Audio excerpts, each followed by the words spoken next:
James, I've been really giving this some thought, and I've done an awful lot of essays in the last 2 years and spoken with, as you know, hundreds and hundreds of CISOs and such, and learned from them. And I've got to the point now where I think I want to really raise my game. I wanted to understand the real issues around cybersecurity, not the stuff that vendors give us, not the stuff that people run out as playbooks, as CISO playbooks, because they don't work, because people are getting hacked. Yep.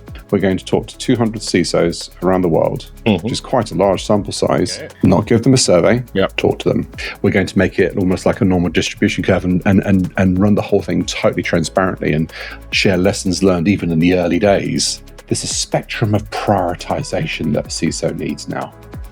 I thought that was genius as a phrase, a spectrum of prioritization. So rather than saying, tell me what that is, let's work it from another perspective and say, we all know everyone's busy. We all know there's capability and capacity issues and so on and so forth, restrictions, whatever, constraints. Let's go the other way. Tell me what you have learned more about that spectrum of prioritization and where the wins have been and where you have really learned, because I think that, if ever we're going to draw anything out, it's going to be magic. And it's a phrase around not everything's created equally. I think we have this thinking that everything's important and they are all priority ones. And for us, from a team perspective, often it's about understanding, well, what is those priorities and how do we actually adjust it based on different variables that come into play. So I think it's everything's important, but everything's, at the end of the day, there's different levels around that. So from my perspective and what we get involved with, we try and look at that on a dynamic basis. We try and apply that through both internal and external lenses as well. Internal being what's important for the organisation and the business, and that changes on a near daily basis. I don't mean that in the context of overarching strategy or vision or mission, but it does change in terms of, there might be tactical priorities that occur on a day-by-day basis, and therefore we need to be able to pivot as well. And then just in terms of overlaying the external aspect, that could be a threat perspective, that could be external stakeholders, that could be sort of new regulation, new laws come into play, and we need to be able to pivot as well. But I think for us that provides that different colouring. I think it's easy to say everything's important and therefore we all get snowed under. James, is that a function of maturity? I think so. I think that there's a lot of people that, in other aspects of life, you can just keep going hard at something and you'll get through it. But I think in the context of what we do day in, day out, and the landscape that we operate in, it's not necessarily that reality. I think there's always just something that can be done, and it's really about managing that risk. And I think we always discuss you never get that risk to zero. Therefore, there's always things that you could do to sort of progress on that journey. Is it the inherent scientist in us that we want to put our hand around the sample and control the sample and test the sample and make the sample squeak, and therefore, it's very uncomfortable when we know that there is something there that we have to actively ignore it? Yeah, I think it's that concept of being uncomfortable with being uncomfortable, if that makes sense. And you need to understand what that sort of threshold is.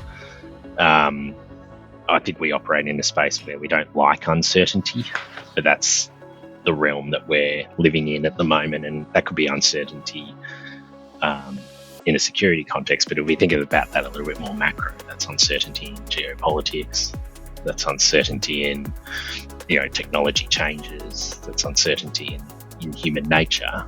I think if that in itself drives a level of anxiety, but I think we just need to understand that and go in that a little bit more informed, eyes open to making decisions or plotting out what to actually focus on. I wonder if that also drives the fatigue and also the sort of the normalisation, right? Because not all things in cyber are born equal or result equal, I suppose. People talk about alert fatigue as one point, right? But there is a general sort of normalisation. I had this conversation with a client a little while ago, and she was saying, "Oh, that's okay. We've reduced our vulnerabilities down, by another 1,000." I said, "How many have you got?" She's only 10,000 now, and it's almost like normalizing an emergency or some serious out of control kind of telemetry here.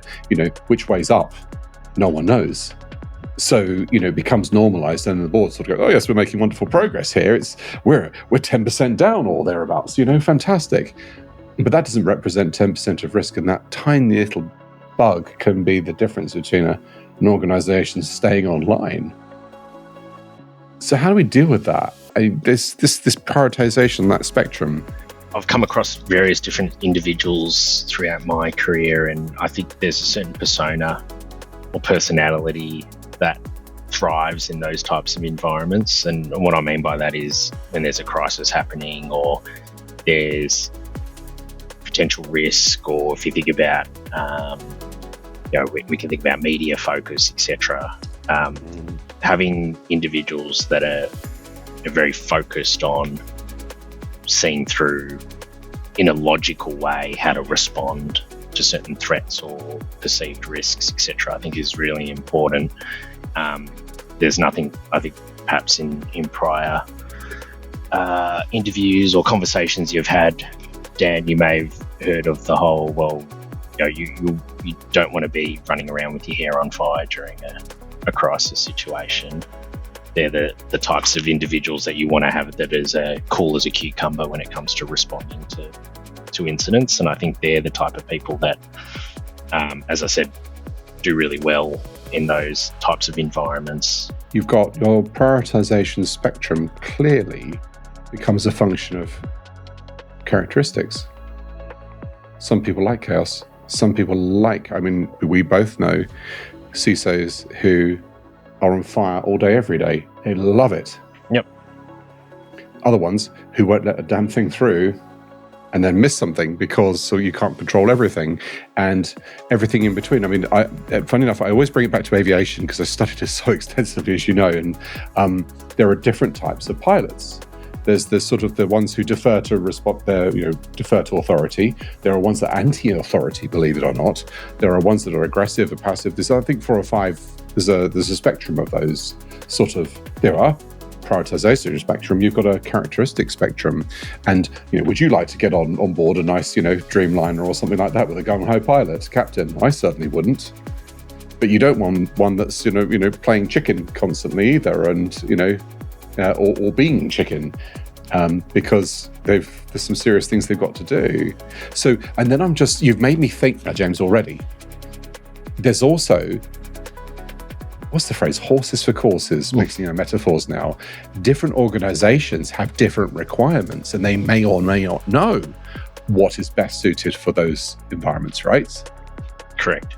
And I think that interesting, and that may change over time as well from an organisation's perspective. So what they need now versus what they need later may vary in terms of the type of sort of leader or person or people that require, and they might need a mixture of them. They might need a specific focus on a particular type of set of personas or individuals based on, as I said, not only the industry that they operate in, but the maturity journey that they're on as well. So you often hear the concept of, you're coming into a role where the strategy's set, maturity's in place, it's more around optimizing and sort of building on, or you might come into others where it's like, no, actually, we need a significant transformation in place that's required. So you've got a different set of mindset involved, or no, we operate in a managed service environment. You need the type of people that are every sort of the Friday afternoon specials are always going to land, and you just need people to be wanting to be running into that fire, not away from it. And those things occur. And as you said, there's people that thrive in that and they actually really enjoy it. And in fact, if they were in a different role where there aren't the Friday afternoon specials, they'd get really bored.